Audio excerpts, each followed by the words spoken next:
हाय, Shilpa's kitchen मराठीमध्ये तुमचं स्वागत आहे। आज मी इथे उपवासाचे थालीपीठ बनवत आहे। तर हे थालीपीठ बनवण्यासाठी मी इथे 200 ग्रॅम उपवासाची भाजणी घेतलेली आहे। त्यामध्ये मी चवीनुसार मीठ टाकते। त्यातच मी एक मोठा उकडलेला बटाटा सोलून घेतलाय, तो किसते।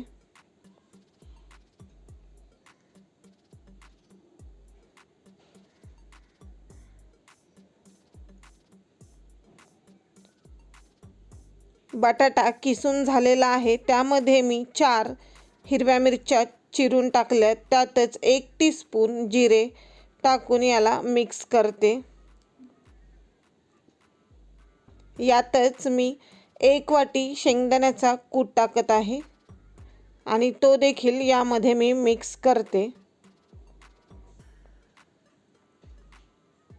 आता यामध्ये 1 चमचा तेल टाकलेला आहे। मी इथे शेंगदाणा तेल वापरलेला आहे आणि त्यातच थोडं थोडं पाणी टाकून याला मळून घेणार आहे। हे पीठ मळण्यासाठी मी इथे 1 ग्लास पाणी वापरलेलं आहे। तर इथे आपलं हे पीठ मळून झालेलं आहे।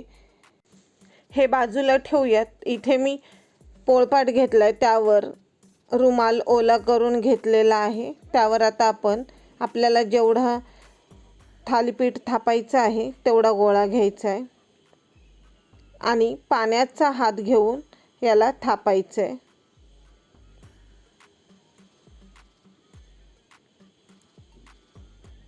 रुमालावर थापण्याऐवजी आपण डायरेक्ट तव्यावर देखील थापू शकतो।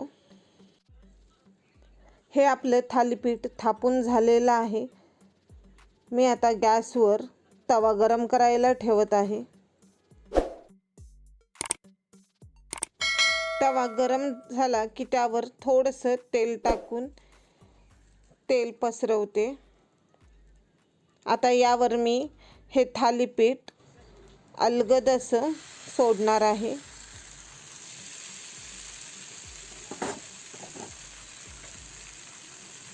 थालीपीठ भाजण्यासाठी त्यावर थोडंसं तेल टाकते।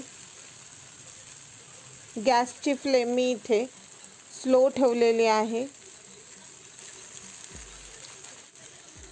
थालीपीठ दोन्ही बाजूंनी खरपूस भाजून घ्यायचं आहे।